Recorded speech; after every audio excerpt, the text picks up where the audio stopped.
Hello students, कैसे हैं आप सब। उम्मीद करता हूं कि आप सभी अच्छे होंगे और अपनी पढ़ाई अच्छे से कर रहे होंगे घर पे। तो चलिए स्टूडेंट्स, अपना नेक्स्ट जो चैप्टर है, चैप्टर नंबर 1.3, और इससे पहले अपन जो डिस्कस कर चुके थे 1.2, उम्मीद करता हूं कि वो आपसे हो गया होगा। तो चैप्टर नंबर 1.3 करने से पहले एक एग्ज़ाम्पल है, अपन वो देखते हैं सबसे पहले। चलिए देखते हैं example number 10। Example number 10 important है एग्ज़ाम के लिए।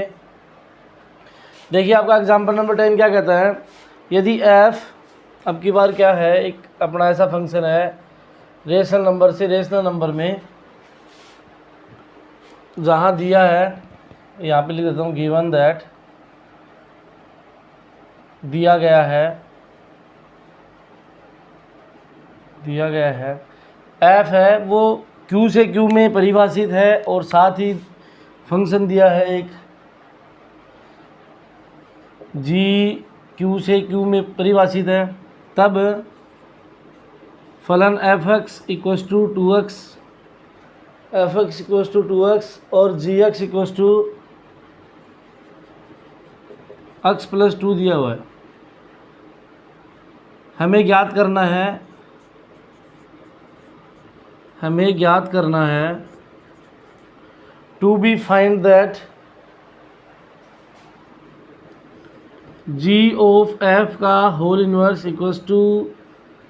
f inverse of g inverse. जैसे मैंने यहाँ पे क्वेश्चन लिखा, आपको पता लग जाना चाहिए कि ऐसी थ्योरम हमने पहले करी है।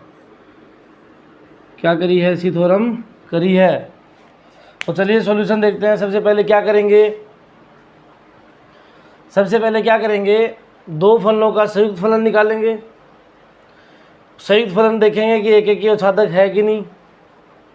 एक एककीय साधक होने के बाद क्या करेंगे, एक एककीय साधक होएगा, सीधी सी बात, क्योंकि दिया हुआ है।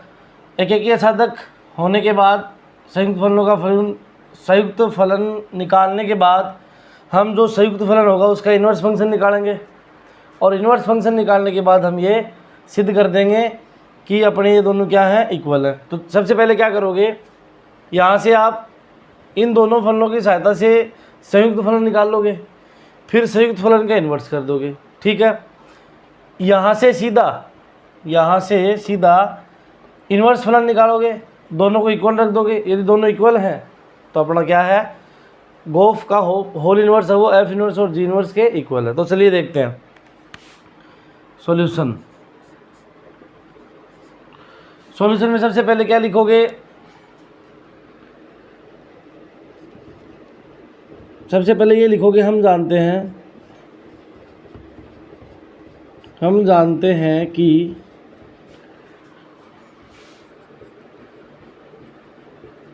दो फलनों का संयुक्त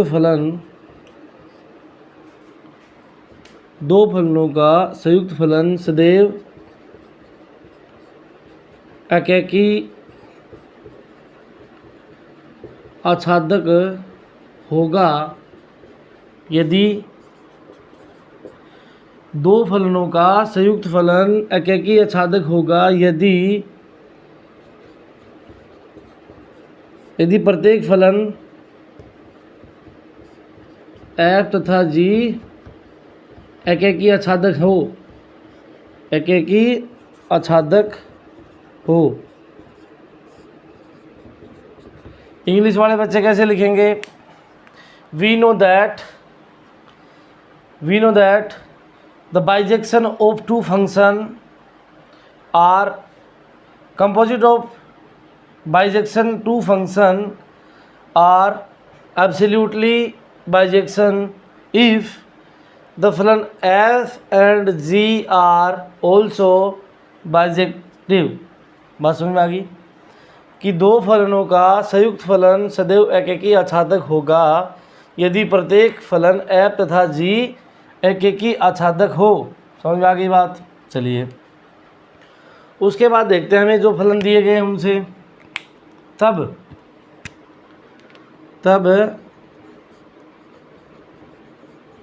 संयुक्त फलन की परिभाषा से, तब संयुक्त फलन की परिभाषा से क्या हो जाएगा, g of x equals to g of f of x, equation number 1। देखिए यहाँ से गोफ निकाल लेंगे, गोफ x निकालने के बाद कह देंगे कि क्या है, ये एककीय साधक फलन है, उससे हम क्या निकालेंगे, इसका इन्वर्स निकालेंगे, यहाँ तक काम करेंगे, ठीक है। फिर यहाँ से डायरेक्ट जो फलन दिए हुए हैं उनसे इन्वर्स निकालेंगे, दोनों को रख देंगे, दोनों चीज़ें इक्वल आ जाएंगी, बात ख़त्म। चलिए इसके आगे देखते हैं। अतः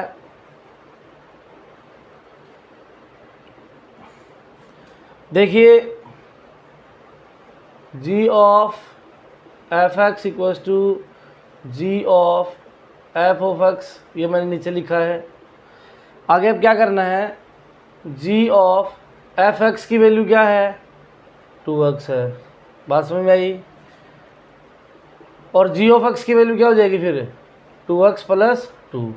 तो अपना गोफ क्या आ गया, g of f of x क्या आ गया, 2x प्लस 2।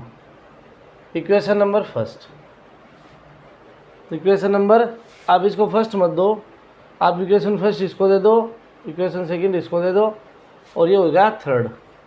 यहाँ तक बात समझ में आई भाई? यहाँ तक तो कुछ नहीं करा है मैंने, यहाँ तक तो पीछे वाला काम ही करा है, यानी कि गोफ निकाला है। अब क्या करोगे, अब क्या करोगे कि आपको पता है कि जो फलन एककीय साधक होता है तब उसका इन्वर्स भी क्या होगा, विद्यमान होगा। तो समीकरण 3 से हमें ज्ञात है कि फलन एकेकी आच्छादक है, फलन एकेकी आच्छादक है, तब इसका प्रतिलोम फलन भी विद्यमान होगा। देखिए बच्चों, इतना काम आपको बोर्ड की कॉपी में करना ही पड़ेगा, इतनी थ्योरी आपको लिखनी पड़ेगी। तब क्या होगा, प्रतिलोम फलन भी विद्यमान होगा। और वो प्रतिलोम फलन कैसा होगा, प्रतिलोम फलन कैसा होगा, g of f inverse q से q में परिभाषित होगा, परिभाषित होगा, ठीक है। यहाँ से मैं निकालूंगा g ऑफ होल इनवर्स, तो ये क्या हो जाएगा भाई, इसका इन्वर्स फंक्शन निकालूंगा मैं, तो समीकरण 3 से क्या हो जाएगा, समीकरण 3 से देखिए समीकरण 3 क्या है, g of f x equals to 2x plus 3 है। मुझे इसका इन्वर्स निकालना है, तो दोनों ओर में गोफ का भाग दे दूं, तो यहाँ पे लिख देता हूँ मैं, पहले दे देता हूँ भाग,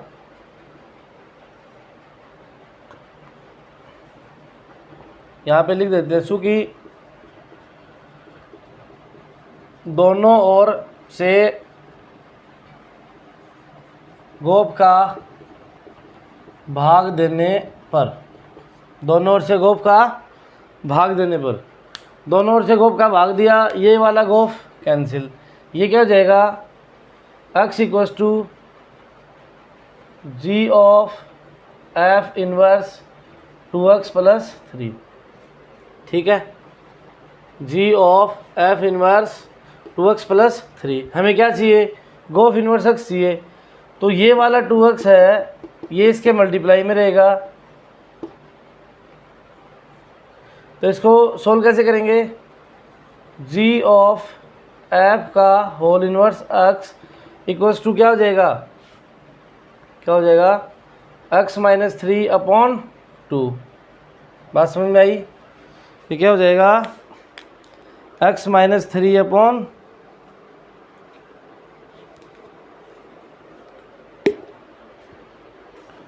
देखिए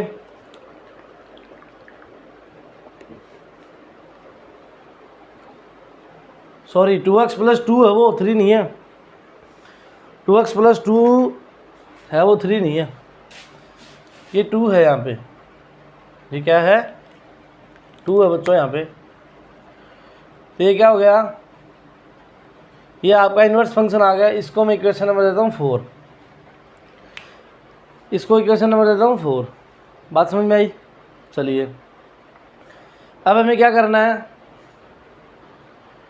फलन f(x) और g(x) का इन्वर्स निकालना है फलन की परिभाषा से, प्रतिलोम फलन की परिभाषा से। उम्मीद करता हूँ कि यहाँ तक आपने उतार भी लिया होगा और आपको ये समझ में भी आया होगा। चलिए मैं यहाँ से मिटा दे रहा हूँ, इसको यहाँ से मिटा दे रहा हूँ। मिटाने के बाद हम देखते हैं आगे।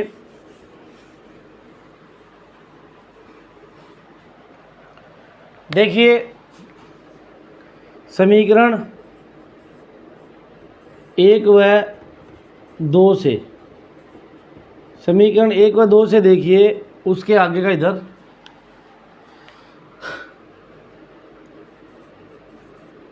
प्रतिलोम फलन की परिभाषा से। देखो प्रतिलोम फलन की परिभाषा क्या कहती है? y equals to f of x, यही होती है ना। और जब मैं इसका इन्वर्स निकालना चाहूँ तो क्या हो जाएगा? दोनों ओर f का भाग दे दूँ तो हो जाएगा f inverse y equals to x. बात समझ में आई? बात समझ में आई क्या? ये होती है इन्वर्स फलन की डेफिनेशन, इक्वेशन नंबर 5। अब देखिए कि इक्वेशन फर्स्ट क्या है? f of x equals to 2x है। और जब मैं इसका इन्वर्स फंक्शन निकालूंगा तो इसमें दोनों ओर भाग दूंगा, इधर f का डिवाइड, इधर f का डिवाइड, ये f से f कैंसिल, क्या बचा? x equals to f inverse 2x, f inverse 2x। और यहाँ से मुझे f इन्वर्स चाहिए तो क्या आएगा? मुझे यहाँ से f इन्वर्स x चाहिए तो क्या आ जाएगा? x/2, equation number 6। और इसी प्रकार g क्या हो जाएगा फिर? इसी प्रकार gx equals to x plus 2 है, x प्लस 2 है। तो g इनवर्स x क्या हो जाएगा? बताइए सीधा ही, g इनवर्स x क्या हो जाएगा?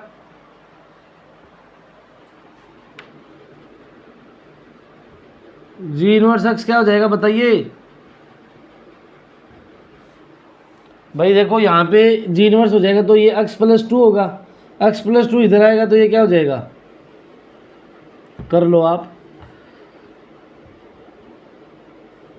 gx upon g equals to x plus 2 upon g। बात समझ में आई? ये हो गया आपका x इक्वल्स टू, ये हो गया g इनवर्स x प्लस 2।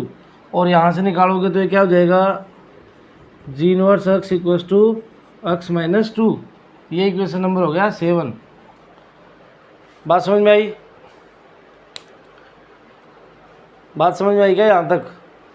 भाई हमने क्या करा है? गोफ इन्वर्स निकाल लिया है, अकेला f इन्वर्स निकाल लिया, ये रहा, और अकेला g इन्वर्स निकाल लिया। ठीक है, अब आगे देखिए, इधर देखते हैं। यहाँ तक मिटा देता हूँ मैं। अब देखिए कि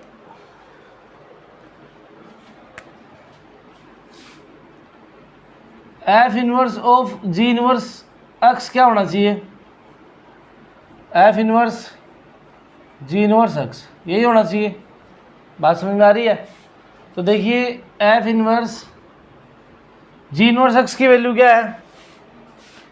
x माइनस 2 है कि नहीं? ये x माइनस 2 है, ये क्या x माइनस 2? देखिए f g इनवर्स x की वैल्यू समीकरण 7 से क्या है? x माइनस 2 है। अब ये क्या हो गया? टोटल f इनवर्स x हो गया। f इनवर्स x की वैल्यू क्या है? x/2 है। भाई x की जगह में क्या रखना है? x minus 2। तो ये क्या हो जाएगा? x minus 2 upon 2, equation number 8।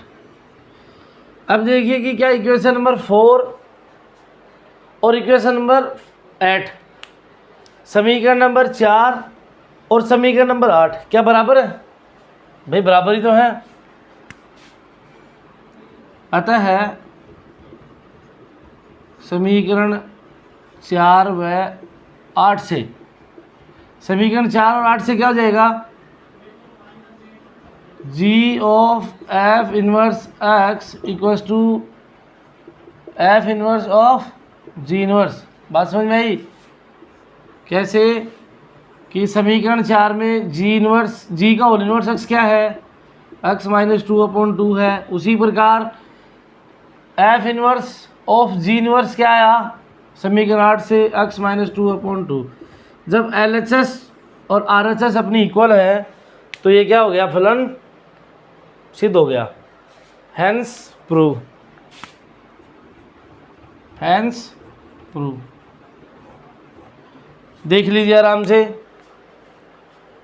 Important question है, एग्ज़ाम में आ सकता है। चलिए आप इसे इम्पोर्टेंट लगा लीजिए। उम्मीद करता हूँ कि आपको ये समझ आया होगा। अब अपन नेक्स्ट देखते हैं। भाई 1.2 में तो आपने कर ही लिए होंगे क्वेश्चन, ऐसी बात नहीं है। 1.2 में आपने क्वेश्चन करे होंगे, आपको पता लग गया होगा कि एफ इनवर्स कैसे निकलता है, एक एकीय साधक फलन कैसे होता है। आज अपन बात करते हैं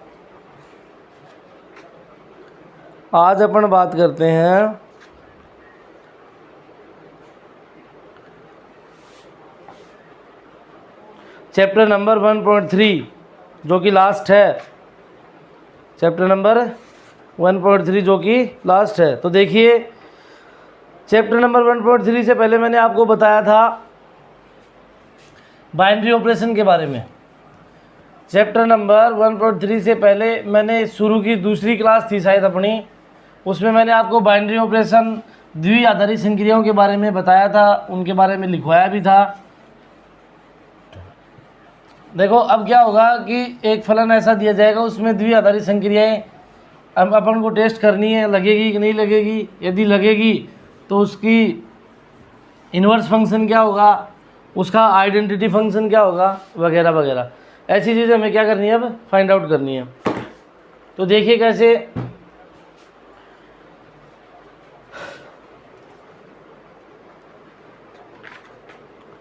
मैं एक बार फिर लिख देता हूँ 4 जो प्रॉपर्टी थी द्विआधारी संक्रिया की।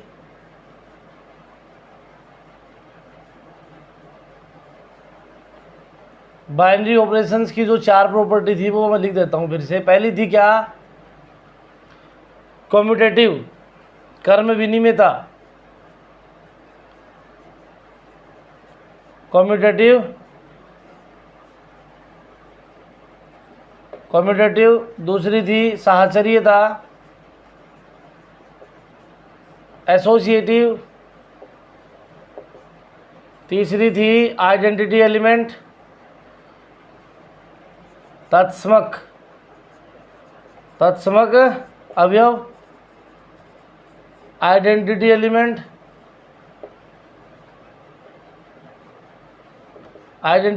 और लास्ट क्या थी, इनवर्स, प्रतिलोम फलन, प्रतिलोम का अस्तित्व।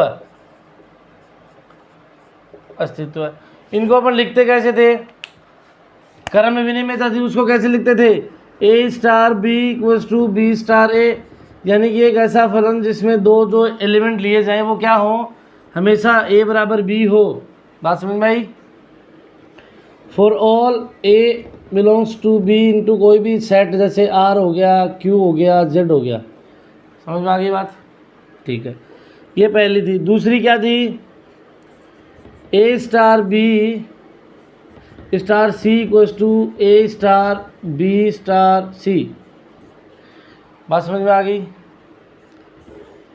ये साथ से रही। तीसरी क्या थी, a star e equals to e star a equals to a, एक ये थी। और लास्ट क्या थी, a star B equals to B star a equals to e, एक ये थी। समझ में आ गई बात? ये 4 प्रॉपर्टी थी। अब अपन क्या करते हैं, ये प्रॉपर्टी कैसे यूज़ होती हैं क्वेश्चंस में वो देखते हैं। तो आपका एग्जाम्पल नंबर आप मोस्ट भी लगा सकते हो उसको एग्ज़ाम के पॉइंट ऑफ व्यू से। आपका एग्जाम्पल नंबर है 11। और ये 11 का एग्जाम्पल करवाते ही एक्सरसाइज के question number 1, 2, question number 3, question number 4 चारों हो जाएंगे। समझ में आ गई बात। उसके बाद मिसलेनियस बचेगी, विविध प्रश्नावली, वो आप निकालोगे, आप निकाल के बताओगे कि सर कौन सा क्वेश्चन नहीं आया। जो क्वेश्चन नहीं आएगा उसके ऊपर एक वीडियो बना देंगे पूरा ही, ठीक है। तो अपन कल नया चैप्टर स्टार्ट कर देंगे। कल अपन नया चैप्टर स्टार्ट करेंगे आपका प्रतिलोम वर्तीय फलन, inverse circular function, chapter number 2। और यदि आप हमें ये कहना चाहें कि सर इसके अलावा कोई दूसरा चैप्टर स्टार्ट कर दीजिए तो हम वो स्टार्ट कर देंगे, कोई प्रॉब्लम वाली बात नहीं है। लेकिन कल या आज रात तक जैसे ही आप वीडियो देखो कल तक, तो कमेंट बॉक्स में कमेंट आ जाना चाहिए, नहीं तो फिर 2 का चैप्टर ही स्टार्ट करेंगे अपन। बात समझ में आ गई। तो चलिए एग्जाम्पल नंबर देखते हैं कौन सा, 1 का, जो कि बहुत ही अच्छा क्वेश्चन है, इम्पोर्टेंट क्वेश्चन है, एग्ज़ाम में बन सकता है। चलिए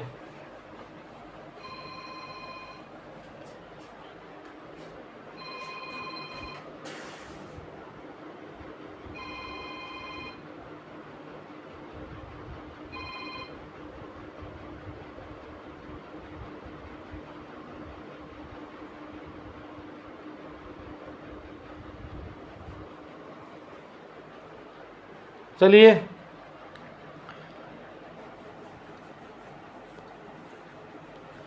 देखिए आपका एग्जाम्पल नंबर 1 क्या कहता है, वास्तविक समुच्चयों के समुच्चय R में वास्तविक संख्या रियल नंबर के समुच्चय, एक बार इंक डाल लेता हूँ बच्चों, 1 मिनट लगेगा।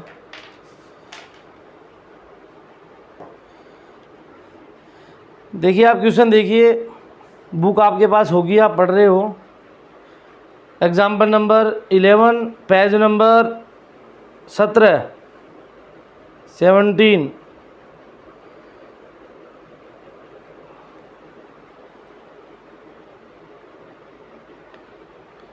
Page number 17।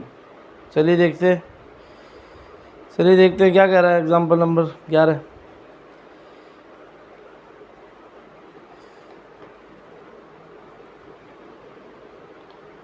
एग्जाम्पल नंबर 11 देखिए,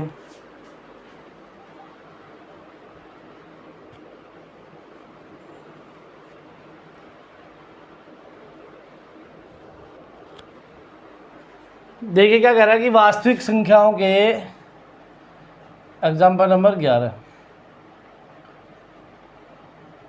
वास्तविक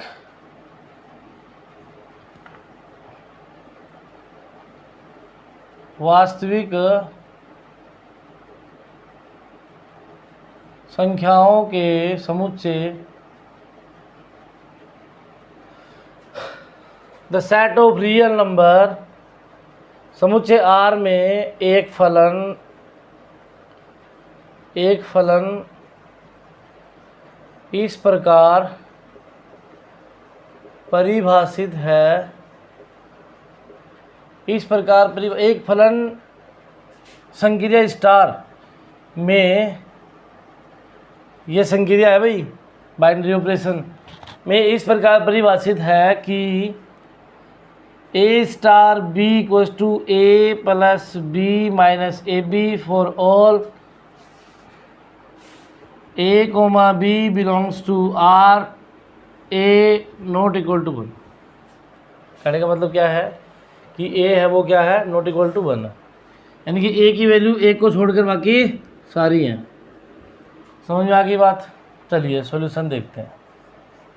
सबसे पहले क्या करेंगे, वो कह रहा है कि आप प्रॉपर्टी लगा के चेक कीजिए क्या ये फलन क्रम विनिमय है, क्या ये फलन सहचर्य है। यदि क्रम विनिमय है, सहचर्य है, तो फिर क्या करेंगे, यदि ये फलन, यदि बाइनरी ऑपरेशन वाला फलन क्रम विनिमय हो जाता है, सहचर्य हो जाता है, तो उस फलन में तत्समक अवयव भी निकलेगा और उसका प्रतिलोम अवयव भी विद्यमान होगा, यानी कि उसका इन्वर्स फंक्शन भी क्या होगा, डिफाइन किया जाएगा। चलिए सबसे पहले क्या करोगे, नंबर 1 लगा के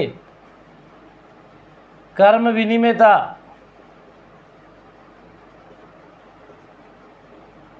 कर्म विनिमेयता बाय द कम्यूटेटिव प्रॉपर्टी। कर्म विनिमेयता क्या कहती है? ए star B equals to B star a. बात समझ में आई? ये होना चाहिए। तो चलिए हमारे पास ए स्टार बी है, उसमें क्या क्या दे रखा है? सबसे पहली बात तो यही है कि अपने पास जो फलन दिया है ए स्टार बी, उसके अंदर कौन कौन से दो बाइनरी ऑपरेशन है? एक तो किसकी एडिशनल की प्रॉपर्टी है और एक डॉट की है। समझ में आ गई बात? क्योंकि ये यहाँ पे तो मेन फंक्शन हो गया ना, एक अलग हो गया ए प्लस बी और ए डॉट बी, यानी कि एक तो क्या है योग का बाइनरी ऑपरेशन है और एक गुणा का बाइनरी ऑपरेशन है। तो प्रॉपर्टी हम वो यूज करते चलेंगे। तो चलिए सबसे पहले देखते हैं आगे। A star B equals to B star a होना चाहिए। तो कहने का मतलब क्या है कि इसको हमें इस प्रकार लिखना है ए plus B minus A B equals to, जहाँ बी है वहाँ ए लिख दो, जहाँ ए है वहाँ बी लिख दो। अब देखिए ए बी और बी ए क्या बराबर होते हैं? बिल्कुल बराबर होते हैं, ऑब्वियसली बात है, क्योंकि मल्टीप्लाई में है। तो ए बी से ए बी कैंसिल हो गया, ये क्या बचा? A plus B equals to b plus a. भाई आप जो मर्जी यहाँ ए और बी इक्वल्स टू कुछ भी रख दो, बराबर आएगा। तो ये क्या हो गया? A star B equals to B star a. अतः फलन संक्रिया स्टार, इसको मैं आगे लिख देता हूँ, संक्रिया स्टार में कर्म विनिमय है। कर्म विनिमय है कहने का मतलब क्या है कि कम्यूटेटिव प्रॉपर्टी यहाँ पे क्या हो रही है? फॉलो हो रही है। दूसरा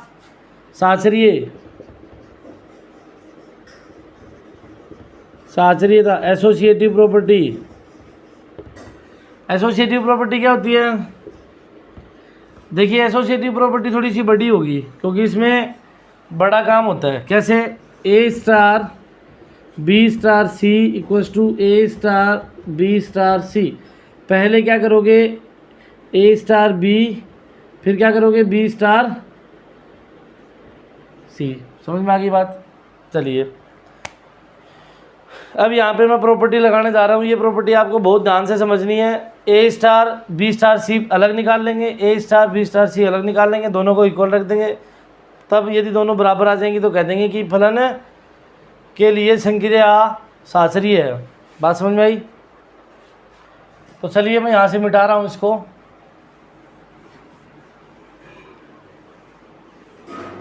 भी मिटा ही रहा हूँ मैं इधर से, क्योंकि बोर्ड के सामने थोड़ा कैमरा है, इसकी वजह से बोर्ड छोटा होने लग जाता है। तो देखिए सबसे पहले हमें क्या निकालना है? ए स्टार बी स्टार सी। पहले हमें ए स्टार बी स्टार सी निकालना है, जो दिया है उससे। तो चलिए निकालो। हमें क्या दिया हुआ है? तो सबसे पहले क्या करोगे? ए प्लस बी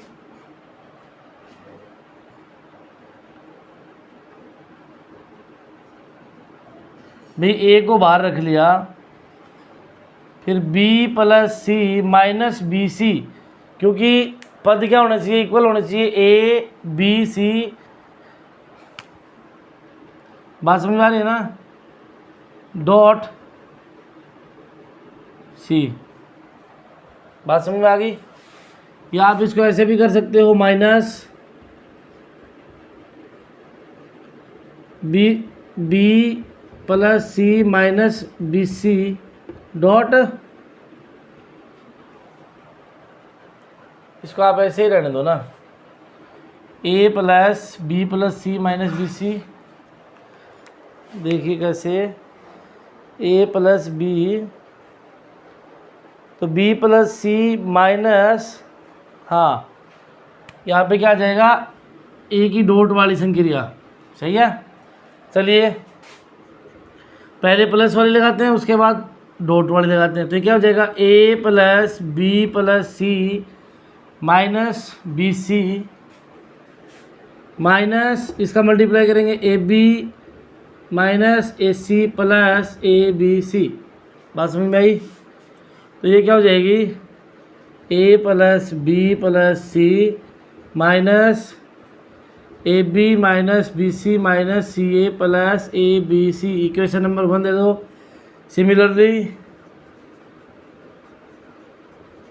सिमिलरली क्या करोगे, a star B star C.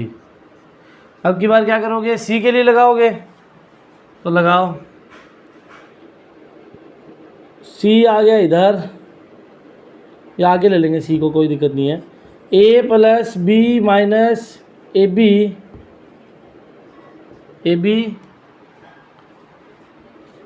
Plus c minus c dot a plus B minus b c minus A b है, सॉरी बी सी नहीं है, ए बी। ठीक है, क्या है, ए बी। चलिए वही काम करना है, मल्टीप्लाई करो। A plus b plus c minus A B minus a c minus b c plus a b c. Equation number 1 और equation number 2। Now compare between equation first and second. समीकरण 1 और 2 की तुलना कीजिए, और तुलना करने पे star B star C equals to A star B star c, दोनों क्या हैं, इक्वल हैं। अतः क्या है, एसोसिएटिव प्रॉपर्टी क्या हो रही है, फॉलो हो रही है। अतः है संक्रिया स्टार योग एवं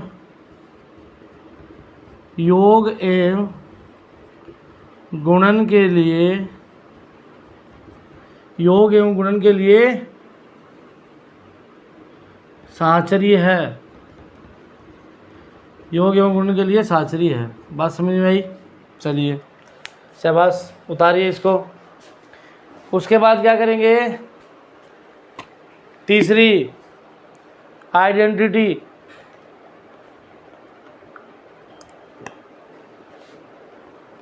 अब क्या करेंगे, आइडेंटिटी करेंगे।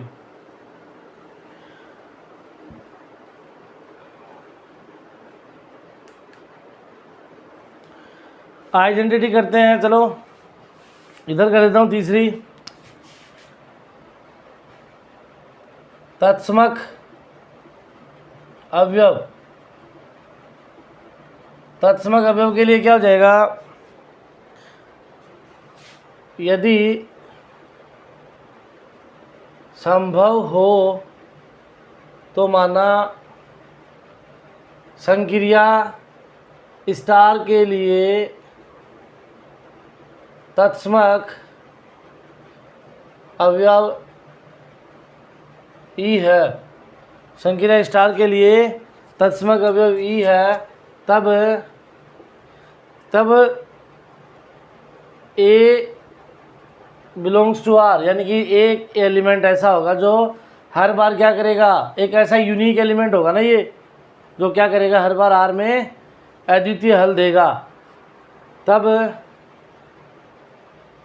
क्या होगा, a star e equals to क्या होती है, ए star e equals to e star ए।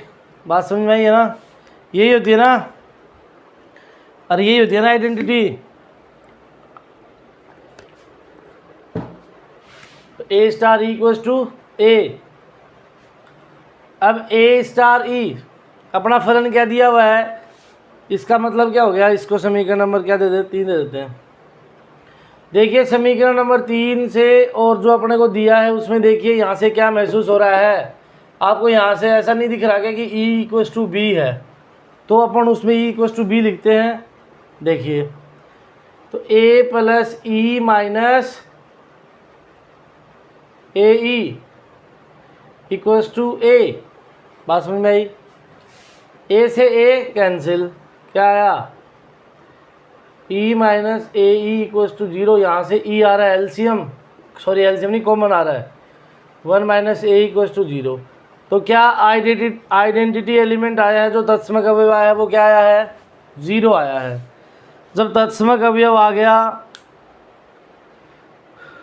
अपना कम्यूटेटिव प्रॉपर्टी लगा दी, एसोसिएटिव लगा दी, आइडेंटिटी लगा दी, तो अब लास्ट क्या बची है, इन्वर्स फंक्शन, प्रतिलोम। प्रतिलोम का अस्तित्व है। तो प्रतिलोम का अस्तित्व क्या होता है, ए star B equals to B star A, ठीक है, ये होता है ना, A star B equals to B star A.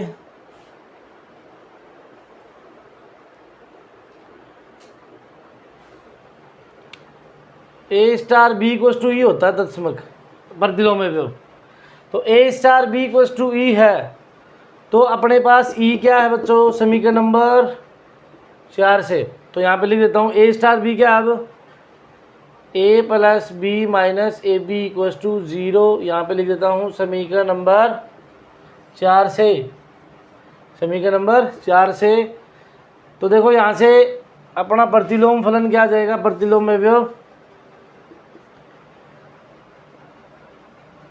A plus B equals to A B आ गया।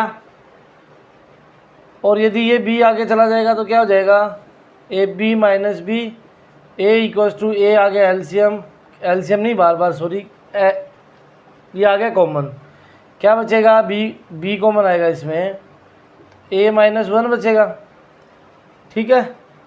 तो जो अपना है बी प्रतिलोम अवयव, ये क्या हो जाएगा, ए अपॉन ए माइनस 1।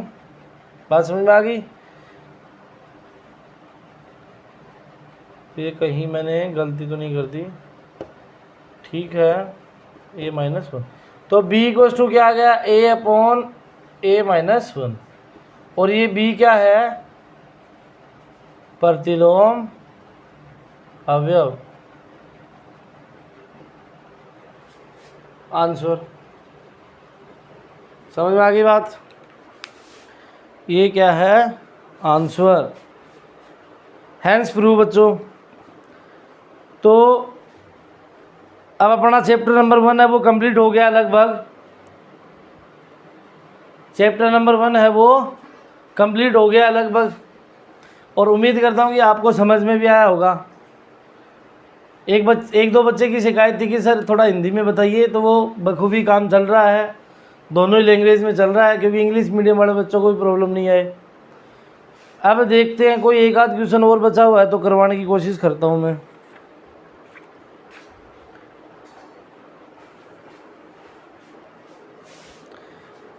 देखिए एक्सरसाइज आपकी 1.3 में पहला क्वेश्चन है कि स्टार संक्रिया को बताना है कि ये द्विआधारी संक्रिया है कि नहीं। चलो देखते हैं, डिस्कस कर लेते हैं 2-5 मिनट और। कहने का मतलब क्या है कि उसमें सेट दिए हुए कि वो उस सेट में द्विआधारी संक्रिया है, वो उसमें परिभाषित है कि नहीं, यही ज्ञात करना है बस। तो चलिए मैं आपको इसमें 4 का ही बताता हूँ सीधा। क्वेश्चन नंबर 1 में 4th क्या दिया हुआ है, ए स्टार बी आपको दिया हुआ है ए अपॉन बी, क्या दिया हुआ है, ए अपॉन बी दिया हुआ है, और कह रहा है कि ये बिलोंग कर रहा है क्यू में, क्या है क्यू में बिलोंग कर रहा है। तो देखिए भाई आपको पता होना चाहिए कि क्यू क्या होता है, ए अपॉन बी परिमेय संख्या होती है, क्या होती है, परिमेय संख्या, रेशनल नंबर। लेकिन परिमेय संख्याओं में एक कंडीशन होती है कि बी है वो नॉट इक्वल टू 0 होना चाहिए। यानी कि किसी भी परिमेय संख्या की परिभाषा से आपने सीखा होगा कि नोमिनेटर और डिनोमिनेटर में डिनोमिनेटर 0 नहीं होना चाहिए। यदि डिनोमिनेटर 0 हो गया तो ये परिमेय संख्या नहीं कहलाएगी। समझ में आ गई बात। अब देखिए कि ए स्टार बी अपने पास जो संक्रिया दी हुई है, इस प्रकार ये संक्रिया दी हुई है। भाई कोई भी स्पेशल केस में, कोई भी स्पेशल कंडीशन में यदि b इक्वल्स टू 0 हो गया बी इक्वल्स टू क्या हो गया, 0 हो गया, तब ये प्रॉपर्टी फॉलो नहीं करेगी। तो हम कह सकते हैं कि ए स्टार बी जो संक्रिया है, संक्रिया क्यू के लिए द्विआधारी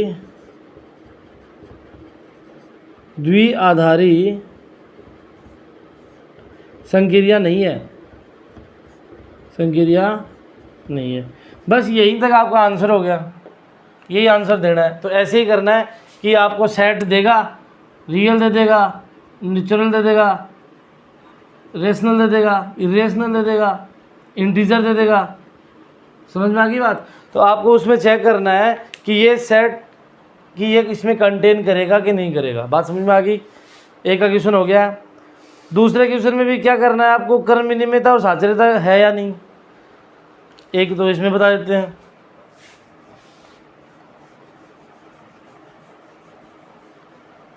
दूसरे क्या करना है कि ये कर्म विनिमय है या नहीं, कर्म विनिमय और साचर्य है कि नहीं। देखिए पहला देखिए एन में, पहले देखिए एन में जहाँ ए स्टार बी को 2 की पावर ए बी, 2 के में पहला क्या कह रहा है कि नेचुरल नंबर का सेट दिया हुआ है संक्रिया स्टार, और वो कैसी ए स्टार बी को 2 की पावर ए बी, और समुच्चय कैसा दिया है, सेट कैसा दिया है, नेचुरल नंबर, सेट कैसा दिया है, नेचुरल नंबर। तो क्या कह रहा है कि ये क्या नेचुरल नंबर के लिए सिद्ध होगी ये बात। तो देखिए क्या ये नेचुरल नंबर के लिए सिद्ध होगी बात।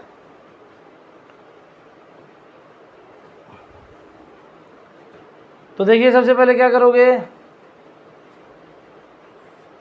सबसे पहले क्या करोगे, कम्यूटेटिव प्रॉपर्टी, क्रम विनिमयता। क्रम विनिमयता क्या कहती है, ए star B equals to B star A. ठीक है, तो ए स्टार बी यानी कि 2 की power a B equals to 2 की पावर बी ए हमेशा क्या करेगा, क्रम विनिमय होगा। भाई जोड़ और मल्टीप्लाई यानी कि एडिशन और मल्टीप्लिकेशन के लिए एसोसिएटिव और कम्यूटेटिव प्रॉपर्टी हमेशा फॉलो करेंगी। समझ में आ गई बात। दूसरी देखिए साचर्य देखिए क्या होती है, ए star B star C equals to A star B star C. ठीक है, तो देखिए एक सी ले लेते हैं, इसमें 2 की पावर ए बी डॉट 2 की पावर सी इक्वल्स टू 2 की power B.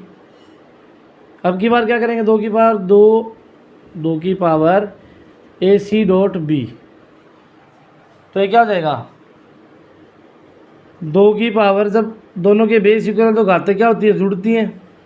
A b plus c equals to ये क्या हो जाएगा, 2 की power a c plus b. क्या भाई साहब ये हो सकता है क्या ऐसा, क्या ये ऐसा संभव है, नहीं है ना। तो ऐसा संभव नहीं है, क्योंकि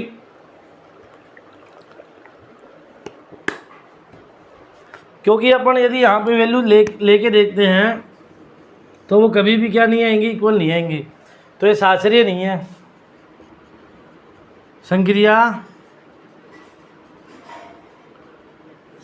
स्टार साचर्य नहीं है।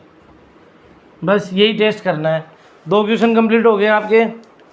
तीसरा क्वेश्चन सेम एग्जांपल है जो मैंने 1 का करवाया है। चौथा क्वेश्चन आपके लिए अच्छा है। चौथा क्वेश्चन के लिए मैं थोड़ी सी डिटेल बताता हूँ, बाकी सेम वही क्वेश्चन है जो अपन ने एग्जाम्पल किया है, बस इसमें थोड़ी सी कार्रवाई क्या करी है कि सेट में थोड़ी सी कार्रवाई कर दी, समुच्चय में थोड़ी सी कार्रवाई कर दी। देखिए क्या दिया है, संक्रिया वही है स्टार और A star B equals to A B नहीं है, ए प्लस बी माइनस ए बी, शायद ये क्वेश्चन है same. A plus B minus A B for all A comma B belongs to R minus 1। बात समझ में आ रही है क्या। अब बच्चों को यहीं से डर लग गया कि सर ये आर माइनस 1 क्या है, ये आर माइनस 1 क्या है। तो देखिए बच्चों, ये r-1 समुच्चय है कौन सा, कि ये वास्तविक संख्याओं का ऐसा समुच्चय जिसमें एक नहीं है, बाकी सारे अवयव हैं। यानी कि वास्तविक संख्याओं के समुच्चय में से एक को हटा दिया है, बाकी सारे क्या हैं, अवयव हैं। तो ये ही r-1 समुच्चय होता है। यदि यहाँ पे ऐसा हो r-2, तो कहने का मतलब क्या है कि इस समुच्चय में -3, -2, -1, 0, 1, 2 नहीं रहेगा, यानी कि 2 नहीं रहेगा, 3, 4 डॉट डॉट डॉट ये सारे अवयव रहेंगे और ये नहीं रहेगा। बात समझ में आ गई? तो इसका मतलब यही है यहाँ पे। बाकी करना क्या है इसमें, बाकी क्या करना है, बाकी सेम वही काम करना है जो थोड़ी देर पहले करा था। क्या, सबसे पहले क्या करोगे, क्रम विनिमयता निकालोगे। सबसे पहले वही क्रम विनिमयता निकालोगे, फॉर्मूला वही है A* B = B*A। ठीक है। फिर दूसरा नंबर क्या है, साचरीयता का। फिर साचरीयता निकालोगे तो क्या आ जाएगा, A* B* C = A*B*C। दूसरे नंबर पे क्या निकालोगे, एसोसिएटिव प्रॉपर्टी। तीसरे पे क्या आ जाएगी, आइडेंटिटी, यानी कि A*E = E*A। समझ आ गई बात। और लास्ट क्या निकालोगे, इन्वर्स। इन्वर्स क्या हो जाएगा, A*E = A। समझ में आ गई बात। यही काम करना है, चारों सेम एग्जाम्पल किया हुआ है। बहुत ही मोस्ट है एग्जाम्पल 11, क्वेश्चन नंबर 3 और क्वेश्चन नंबर 4। तो चलिए बच्चों, आज के लिए इतना ही। धन्यवाद। आप अपना ही पढ़ाई करते रहें, वीडियो को शेयर करें, लाइक करें, सब्सक्राइब करें चैनल को। और आपका जो ये इसमें विविध प्रश्नावली रह गई है, मिसलेनियस नंबर 1, आप इसको ट्राई करेंगे घर पे आराम से। और जैसे ही मेरे को लगेगा कि थोड़ा सिलेबस कम करने की बात कर रहे हैं, मैं आपको बता रहा था कल, जैसे ही पता लगेगा कि सिलेबस कौन कौन सा कम हुआ है उसकी डिटेल आपको दे दी जाएगी। मिसलेनियस वो सिलेबस कम होने के बाद ही करवाई जाएगी आपको, क्या पता इसमें से कोई क्वेश्चन हट जाए। तो मिसलेनियस हम बाद में डिस्कस कर लेंगे। आप इसके क्वेश्चन सारे निकाल लेना, जो क्वेश्चन नहीं आए वो कमेंट बॉक्स में बता देना, कभी भी बता देना, कोई दिक्कत नहीं है।